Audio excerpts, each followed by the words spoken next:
अस्सलाम वालेकुम स्टूडेंट्स। आज की इस वीडियो में मैं आपको टूल्स बताऊंगा जो कि हम इस्तेमाल करेंगे इस प्रोजेक्ट को बनाने के लिए।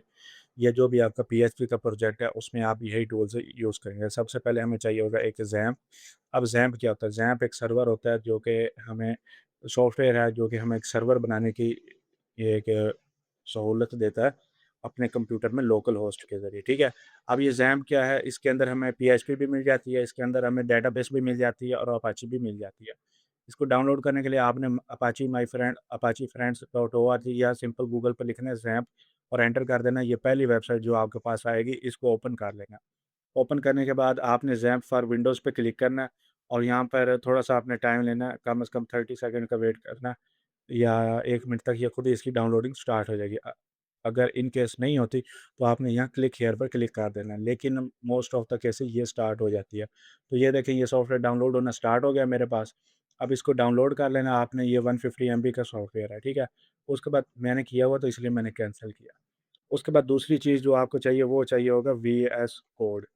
ठीक है। अब वीएस कोड क्या है? ये कोड एडिटर है जिसमें हम अपनी कोड लिखेंगे और उसको इम्प्लीमेंट करेंगे। ठीक है। अब इसको करने के लिए आपने गूगल पर जाके लिखना है वीएस कोड और पहली वेबसाइट को ओपन कर लेना है। यहाँ पर आपको डाउनलोड फॉर विंडोज़ का बटन आएगा, इस पे क्लिक करना है और इसको भी डाउनलोड कर लेना है। यहाँ से इसकी भी डाउनलोडिंग स्टार्ट हो जाएगी। ये भी 150 160 एमबी का सॉफ्टवेयर है। ये दोनों सॉफ्टवेयर जब आप कर लेंगे तो इनको इंस्टॉल करना है। इंस्टॉल करने का प्रोसीजर सिंपल सा है। मैं आपको दिखा देता हूँ क्या-क्या स्टेप आएँगे। आपने सबसे पहले करना क्या है, जब आप डाउनलोड कर लेंगे वीएस कोड तो आपके पास कुछ इस तरीके का डाउनलोड्स वाले फ़ोल्डर में या जहाँ पर भी आपने अपनी डाउनलोड डायरेक्टरी सेट की हुई है वहाँ पर ये फ़ाइल पहुँच जाएगी। ये कुछ इस तरीके से आपके पास सॉफ्टवेयर पड़ा होगा, तो आपने इस पे डबल क्लिक करना है। डबल क्लिक करने के बाद यहाँ पर कुछ इस तरीके का आ जाएगा। यहाँ से आपने आई एक्सेप्ट करना है और नेक्स्ट पे क्लिक कर देना है। उसके बाद यहाँ पर आ जाएगा। अब यहाँ पर बहुत ही इम्पोर्टेंट स्टेप है ये, इसी के लिए मैंने आपको ये पूरे स्क्रीनशॉट्स दिखा रहा हूँ, अदरवाइज़ मैं आपको बता देता कि नेक्स्ट नेक्स्ट करके कर लो। यहाँ पर आपने सारे चेक लगाने हैं, जितने भी हैं ना ये सारे चेक आपने लाज़मी लगाने हैं। बाय डिफ़ॉल्ट ये 2 लगे होंगे, लेकिन आपने ये भी लगाना है और ये भी लगाना है और इस पर क्रिएट डेस्कटॉप आइकन पे भी चेक लगा के नेक्स्ट कर देना है। उसके बाद आप के पास इस तरीके का इंटरफ़ेस आएगा, आपने यहाँ से इंस्टॉल पे क्लिक करना है। उसके बाद यहाँ से ये लोडिंग स्टार्ट हो जाएगी और इंस्टॉलेशन स्टार्ट हो जाएगी। अब यहाँ पर जब हो जाए तो इस पर आपने चेक लगा होगा, इस पे क्लिक करना, ये अनचेक हो जाएगा और फिनिश कर देना। इससे आपका वीएस कोड परफेक्टली स्टार्ट हो जाएगा और अगर आप लॉन्च पे क्लिक करेंगे तो ये खुद ही ओपन भी हो जाएगा और कुछ इस तरीके का इंटरफ़ेस आ जाएगा। अभी मैं आपको ये भी दिखाऊँगा, लेकिन दूसरा अभी जो सॉफ्टवेयर हमने किया था ज़ैप, अब इसकी इंस्टॉलेशन देखनी है तो उसके लिए हमने करना क्या है, मैं वो भी आपको दिखा देता हूँ। तो यहाँ पर आपने गूगल पर यानी कि जब आप इसे डाउनलोड कर लेंगे तो आपके पास ये कुछ इस तरीके का आएगा, मैं आपको दिखा देता हूँ। आपने डबल क्लिक करना है आइकन पे। उसके बाद आपके पास कुछ इस तरीके का ये एक्सेस माँगेगा, तो यहाँ से आपने येस कर देना है, ठीक है? उसके बाद ओके कर देना है, ओके करने के बाद आपने यहाँ से नेक्स्ट कर देना है। नेक्स्ट करने के बाद इसको कुछ भी नहीं करना, आपने नेक्स्ट कर देना है और इसको यहाँ पर आप सी फ़ोल्डर यहाँ पर इसको ये बाय डिफ़ॉल्ट सी सिलेक्ट करेगा। तो अगर तो आपके सी फ़ोल्डर में अच्छी खासी स्पेस है तो वही रहने देनी है, अदरवाइज़ आपने कोई और फ़ोल्डर सेलेक्ट कर लेना है, ठीक है? या इसमें कोई भी आपको मसला आता है इसकी इंस्टॉलेशन में तो मेरा नंबर दिया हुआ है, आप मेरे से कॉन्टैक्ट कर सकते हैं, मैं आपको गाइड कर दूँगा। ठीक है? अच्छा, सी में अगर ये ना हो इन केस तो आपने करना क्या है, सी के अंदर एक नया फ़ोल्डर बना लेना, उसका कुछ भी नाम दे लें, बस स्पेस नहीं देनी आपने उसके नाम के अंदर। कुछ भी दे लें, सर्वर दे लें, ज़ैम्प दे लें और फिर उसको आपने यहाँ से सिलेक्ट कर लेना है और नेक्स्ट करना है। नेक्स्ट करने के बाद आपने इसकी इंस्टॉलेशन खुद ही स्टार्ट हो जाएगी। अब जब कंप्लीट हो जाएगी तो इस तरीके से ये चेक रहने देना और फिनिश पे क्लिक कर देना है, ठीक है?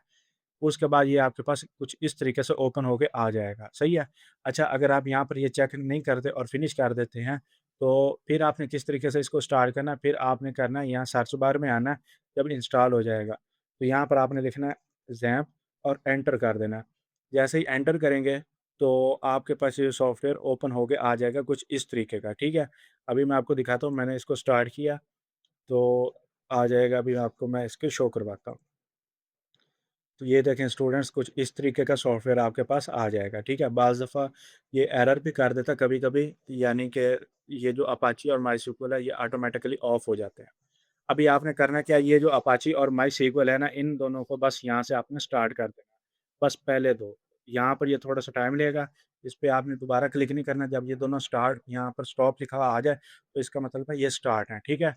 उसके बाद आपने गूगल पर आना है और ये जो ऊपर सर्च बार बना हुआ है ना ये वाला, यहाँ पर आपने टाइप करना है, ना कि यहाँ पर।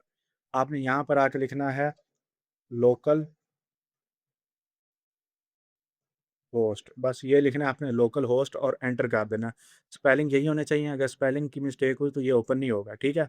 लोकल होस्ट आपने लिखना है, उसके बाद जैसे ही आप एंटर करेंगे तो ये कुछ इस तरीके का आ जाएगा। जब ये आ जाए तो इसका मतलब है आपने ज़ैम्प को सक्सेसफुली इंस्टॉल कर लिया और वो प्रॉपर वर्किंग कर रहा है। लेकिन अगर इनमें से कोई भी आप एक आपका माईसीक्वल भी स्टॉप होगा या आपने ये स्टार्ट नहीं किया होगा, तो यहाँ पर आप इसे रिफ्रेश करें तो ये एरर देना आपको शुरू कर देगा। इस तरीके से मैं पीएचपी अपाची को मैंने अभी रोका है, तो अभी इसको रिफ्रेश करता हूँ तो ये यहाँ पर जिस तरीके से इंटरनेट नहीं चलता तो वेबसाइट का शो होता है वही आने लग जाएगा, ठीक है? तो यहाँ से आपको पता चल जाएगा कि आपका अपाची और माईसीक्वल सही से स्टार्ट हुआ है या नहीं हुआ, सही है? अभी मैंने इसे इस तरीके से किया तो ये मेरे पास ओपन हो गया। अब यहाँ पर एक आपके पास ये पीएचपी माई एडमिन का फ़ोल्डर है, इसे ओपन करेंगे तो इसके अंदर आपकी सारी यानी कि डेटाबेस की डिटेल होगी। वो हम आगे देखेंगे जब हम डेटाबेस बनाएँगे। अभी के लिए इतना काम हो गया, आपके दोनों सॉफ्टवेयर चल रहे हैं तो ये ठीक है। तो जब मैंने पीएचपी माई एडमिन पे क्लिक किया तो कुछ इस तरीके से शो हो जाएगा। यहाँ पर आपके जितने भी डेटाबेस बने होंगे वो सारे यहाँ पर शो होंगे। ठीक है? अभी के लिए इतनी बस इंट्रो काफ़ी है। आगे जब हम इस पर काम करेंगे तो आगे आपको समझ आ जाएगी।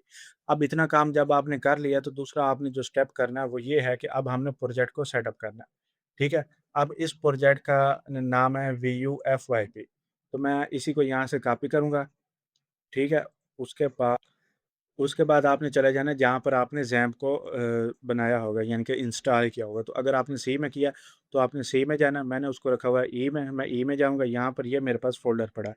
मैं इस पर क्लिक करूँगा, उसके बाद यहाँ पर आपको एक फ़ोल्डर मिल जाएगा htdocs का।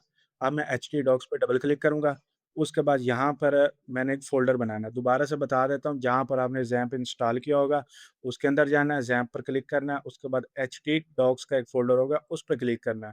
उसे ओपन कर लेना आपने, ओपन करने के बाद यहाँ पर आपने एक फ़ोल्डर बना लेना, जो भी आप अपने प्रोजेक्ट का नाम रखना चाहते हैं। जिस तरीके से मैं न्यू फ़ोल्डर बनाऊँगा, अब यहाँ पर फ़ोल्डर बना के मैं उसका नाम दे देता हूँ VUFYP, VUFYP स्मॉल केसेस में मैंने इसे लिख दिया और एंटर कर दूँगा।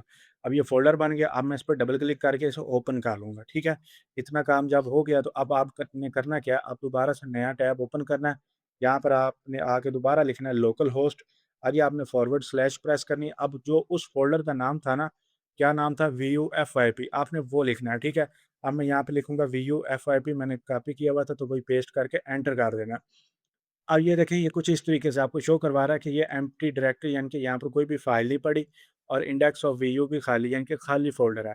लेकिन अब इतना काम हो गया तो यहाँ तक आपने ठीक कर लिया। मैं आपको सारा स्टेप बाय स्टेप बता रहा हूँ।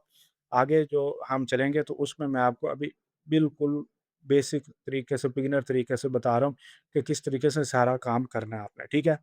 उसके बाद आपने यहाँ पर राइट क्लिक करना है और वी ओपन विद कोड कर लेना है, ठीक है? अगर आपकी विंडो 10 है या 7 है तो आपने राइट क्लिक यानी कि शो मोर ऑप्शन करके आपको शो हो जाएगा ओपन विद कोड, आपने इस पर क्लिक कर देना है, ठीक है? इतना करेंगे तो ये फ़ोल्डर अब VS कोड के अंदर ओपन हो जाएगा, ठीक है? अब VS कोड में जो चेक लगवाए थे वो इसीलिए लगवाए थे, अगर आपने वो 2 चेक नहीं ना लगाए तो राइट क्लिक करके आपका ओपन विद कोड नहीं आएगा, ठीक है? इसके लिए अगर आपने आप गलती से भूल गए हैं, तो आपने दोबारा से VS कोड पे डबल क्लिक करना है इंस्टॉल करते हुए और 2 चेक लगा के आगे नेक्स्ट कर देना है, सेम प्रोसीजर के साथ, बेशक इंस्टॉल है भी सही, ठीक है? तो कोई मसला नहीं आएगा आपका। अच्छा, तो जब इतना आप कर लेंगे तो इस तरीके से कोई आपके पास ओपन होके आ जाएगा। अब यहाँ पर ये सारा इंटरफ़ेस है VS कोड का, ठीक है? अब इसके अंदर हमने अपना सारा काम करना, पूरी वेबसाइट यहीं पर हम बनाएँगे। इसको मैं अभी क्रॉस कर देता हूँ। अब यहाँ से आप नई फ़ाइल बना सकते हैं, यहाँ से आप नया फ़ोल्डर बना सकते हैं, ठीक है? अभी के लिए मैं यहाँ पर एक फ़ाइल बना देता हूँ, जिसका नाम मैं रख देता हूँ index.html। अब मैंने index.html लिखा और इसके अंदर मैं एक बॉयलर प्लेट लगा लेता हूँ एचटीएमएल की। अगर आपने एचटीएमएल समझी होगी तो आपको पता होगा मैंने क्या किया और यहाँ पर मैंने एक हेडिंग दे के लिख लिया वेलकम टू पीएचपी। अब मैंने इसे सेव किया कंट्रोल एस से और यहाँ पर आऊँगा, इसको रिफ्रेश करूँगा तो देखिए यहाँ पर शो हो रहा है वेलकम टू पीएचपी, ठीक है? इसी तरीके से अच्छा अभी एक और चीज़ मैं आपको दिखाता हूँ, इस फाइल को मैं डिलीट कर देता हूँ, ठीक है? अभी यहाँ पर आकर मैं कोई और फाइल बनाता हूँ जिस तरीके से मैंने यहाँ पर बनाई, यहाँ पर मैं बना लेता हूँ script dot H T M L. और सेम वही कोड इसके अंदर भी मैं दूँगा। यानी कि यहाँ पर मैं एक H1 ले लेता हूँ और लिख लेता हूँ।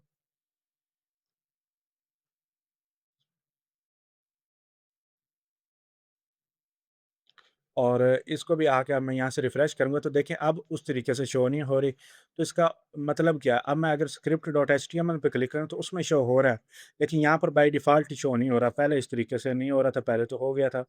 तो उसमें मसला ये होता है कि मसला नहीं है, ये एक यानी कि उनकी मेथड है कि जो इंडेक्स नाम से फ़ाइल बनी होगी ना, यानी कि index.php या इंडेक्स नाम से जो भी फ़ाइल बनी होगी, वो आपकी बाय डिफ़ॉल्ट होम फ़ाइल होगी। यानी कि जैसे ही आप अपना फ़ोल्डर ओपन करेंगे वो ओपन होगी, वही फ़ाइल ओपन होगी बाय डिफ़ॉल्ट, ठीक है? ये बता रहा है ना कि इंडेक्स ऑफ, तो इसी वजह से ये बता रहा है। तो यानी कि जो इंडेक्स की फ़ाइल होगी उसको वो एज़ अ होम फ़ाइल लेता है। अगर मैं इसका नाम यहाँ से चेंज करके यहाँ पर इसका नाम इंडेक्स रख देता, तो क्या होता कि ये मेरी बाय डिफ़ॉल्ट वहाँ पर शो होने लग जाती, ठीक है? इस तरीके से काम होता है और इस तरीके से ये सारी चीज़ें काम करती हैं। अच्छा, अब हमने प्रोजेक्ट को बनाना है, तो अगली वीडियो में अभी मैंने आपको प्रोजेक्ट सेटअप करना सिखाया है। नेक्स्ट वीडियो में मैं आपको पूरा प्रोजेक्ट आप किस तरीके से हमें पहला स्टेप लेना है, वो सारा बताऊँगा। वीडियो को अगर अच्छी लगी हो तो लाइक कर दीजिएगा। अल्लाह हाफ़िज़।